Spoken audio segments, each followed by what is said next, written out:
Please welcome Deborah Parker.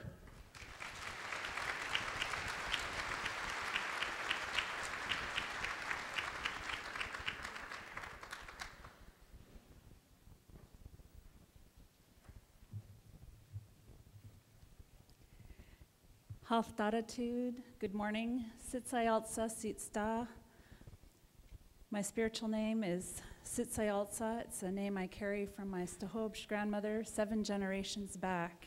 It is a true honor and privilege to be here with each and every one of you.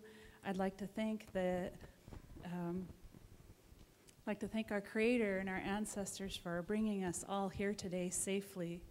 I'd also like to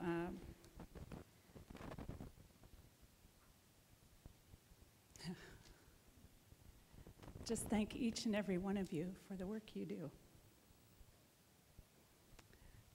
Giving Sarah a hug this morning reminded me of last year, or was it 2 years ago, the conference? We were fighting so hard for the Violence Against Women Act to pass. And it was right in the middle of some of the biggest debates in Washington, D.C. And so I remember being on stage.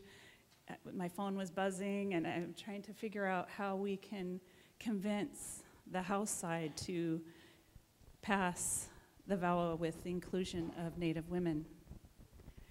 And for some of that movement, for many of us in this room who were there and who were fighting, it was hard to believe that Native women would not be included in the bill. And I still can't believe we had some of those debates. And I still can't believe some of those representatives and leaders are still serving our country. So I encourage you to vote. And vote often.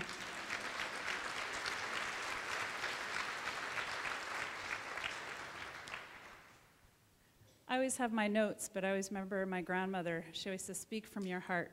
So my notes don't really always matter up here. And but it's good to kind of keep me on track every once in a while. But this is such a topic that is so moving to me as a person, as a survivor, and I think really all of us in this room are connected in one way or another.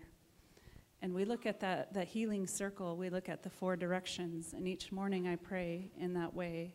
I pray for my relatives to the north, to the east, to the south, our relatives to the west. And I ask for the Creator to bless each and every one of us in the kindest and gentle way. I ask our ancestors to be with us so that we can walk upon this earth in a humble and a very kind and gentle way. And those are some of the teachings that I received from my grandmothers and from my grandfathers. That always taught to be strong, to stand tall, to believe in what you have, to believe in your gifts. And so I'd like to honor each and every one of you in this room here today for the gifts that you bring, for the spirit that you bring. And I know some of us flew in late last night, and for our tribal leaders who are in the room, I'd like to ask you to please stand up, all the tribal leaders in the room. Please stand up. All right, I see Juana, Henry, all right. Good, I'd like to give you a round of applause. Put your hands up.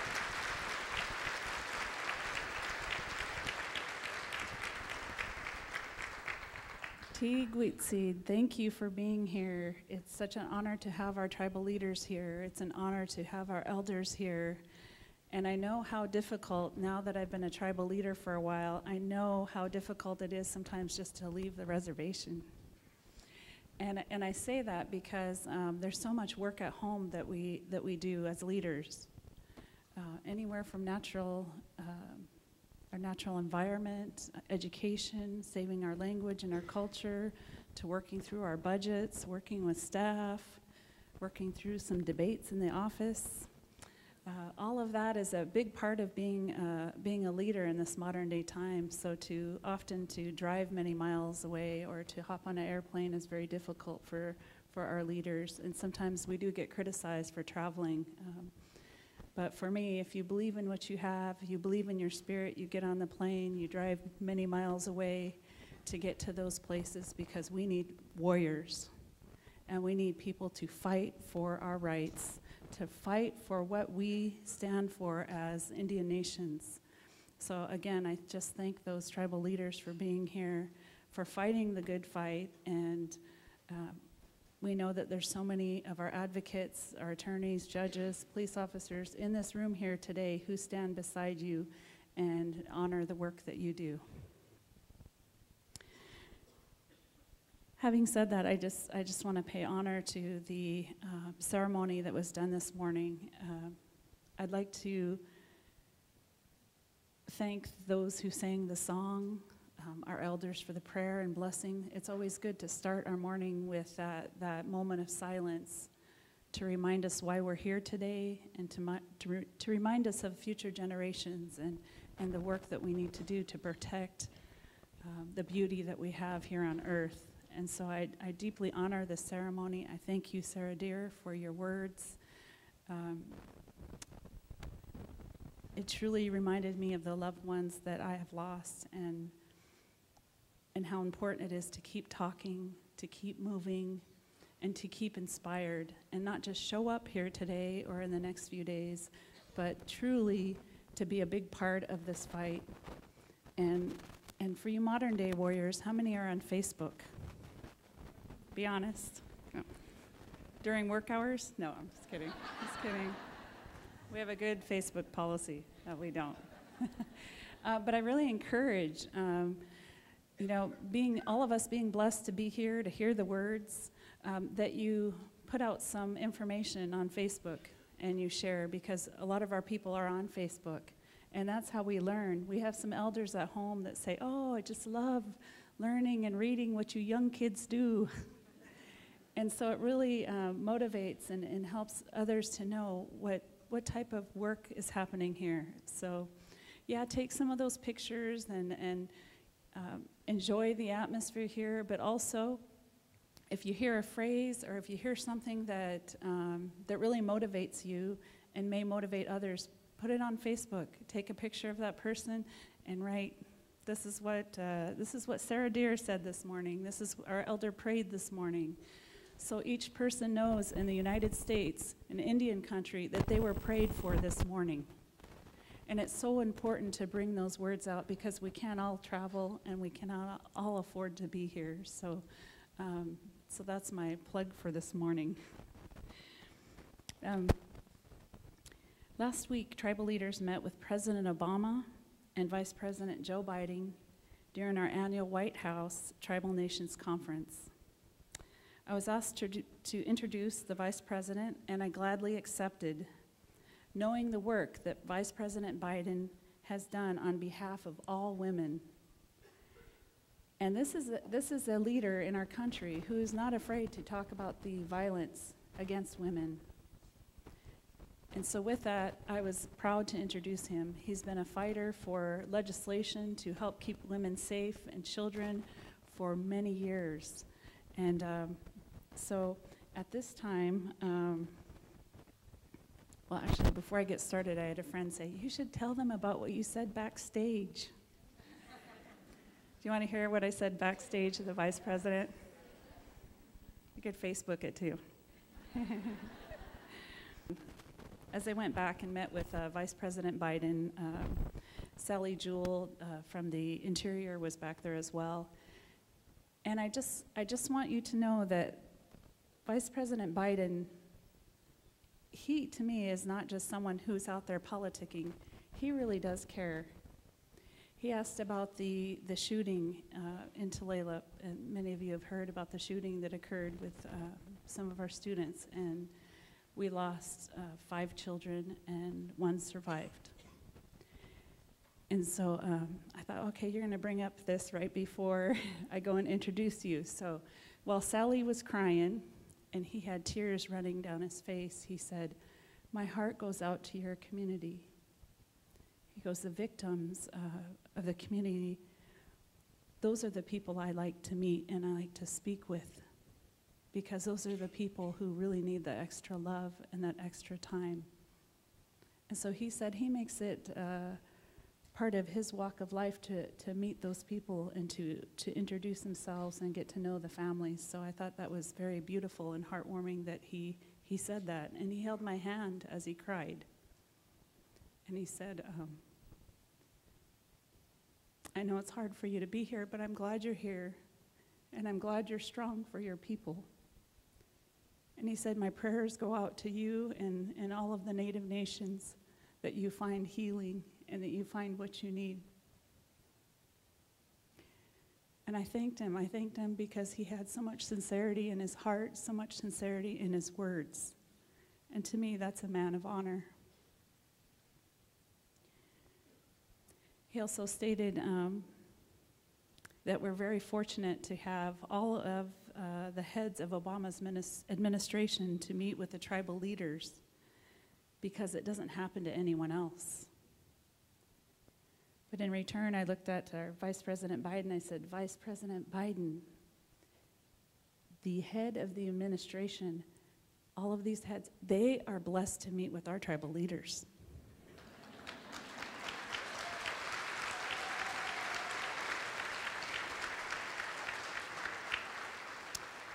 And with a big smile, he agreed.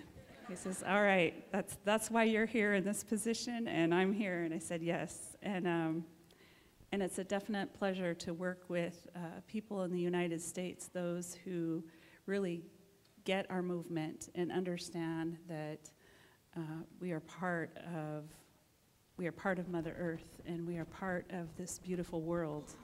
And too often other leaders forget that Native nations, that we have sovereignty and government-to-government relationship. And so it is so important that we have our leaders, that we have our speakers, that we have our young people, that we have our elders in those places to remind people that we are alive and that we have a story to tell and that we have a future to protect, just like anyone else in this country. So having shared that backdoor secret, I'd like to pull up the video and we'll show the speech. We knew that the greatest piece of unfinished business remained. We knew back then, and we've known for 36 years since the Oliphant decision, that non-Native American men were free to abuse their wives and girlfriends on tribal lands with impunity, immune from prosecution by tribal courts. People like Deb and all the leaders in this room were relentless. You kept up the fight. And last year you all spoke as one, women and men, all nations. You spoke of as one, standing shoulder to shoulder with leaders in Congress like Patty Murray. We owe her a debt of gratitude. And Congressman Tom Cole of Oklahoma, who said, it's all or nothing. All or nothing.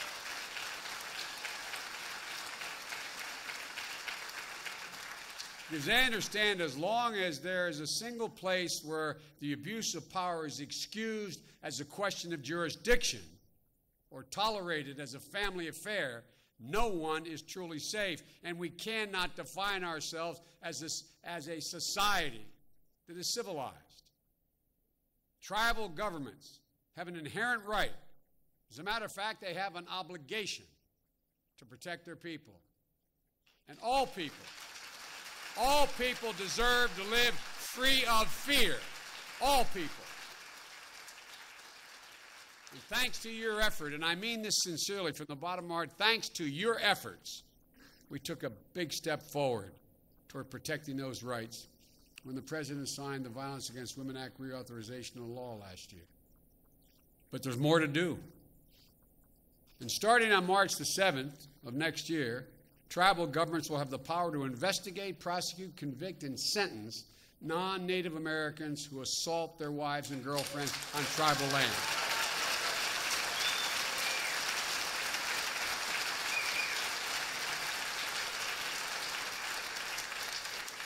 Though it's not within my power, I apologize for taking so long, so many women damaged in the meantime.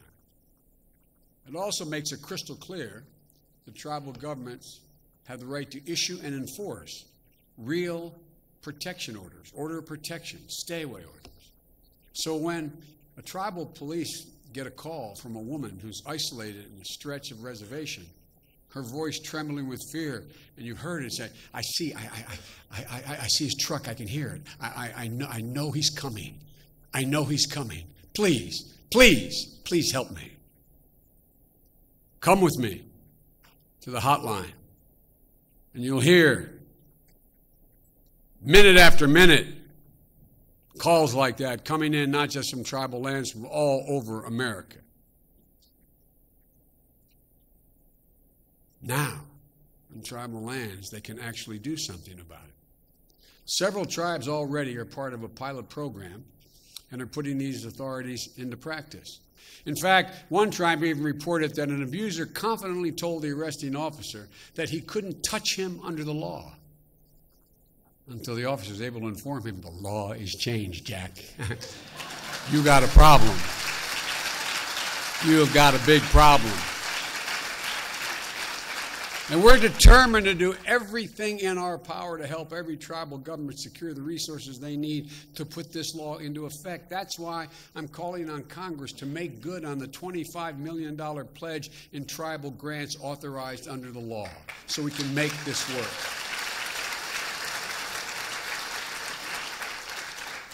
And Attorney General Holder, a true champion of tribal sovereignty, who you'll hear from later, is going to continue working with your law enforcement officers to make sure that the needs of the abused are being met and officers have the resources to enforce the law. But as each of the tribal leaders here have known and supported from the beginning, there's a need for due process. It is endemic to who we are as a culture, endemic to Indian culture, that this process be fair. And there are still some tribes that are going to have to implement these due process requirements before the law can take effect in Indian nations. That's why the Justice Department is available to help in that process. But once this authority is restored, tribes have a responsibility to use it.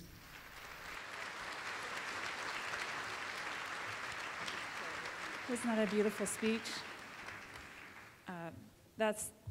These are the types of leaders that we need in office, and you know, this is the type of leadership that we need in our own communities as well. So I know they're out there, and it's an honor when I do hear our tribal leaders speak, male and female, about the importance of protecting our men, women, children, and the importance of safety, not only on our reservations, but off of our reservations as well. So I just want to thank you once again for being here. I want to thank our elders, our tribal leaders, our advocates, judges, our police officers, so many of you in here who are here to learn, to be inspired, and to continue this work. And most of all, I just hope and pray that we have more silence and that we raise each other up in that way and look in the mirror and really look at how we can become a part of that health and healing process. So,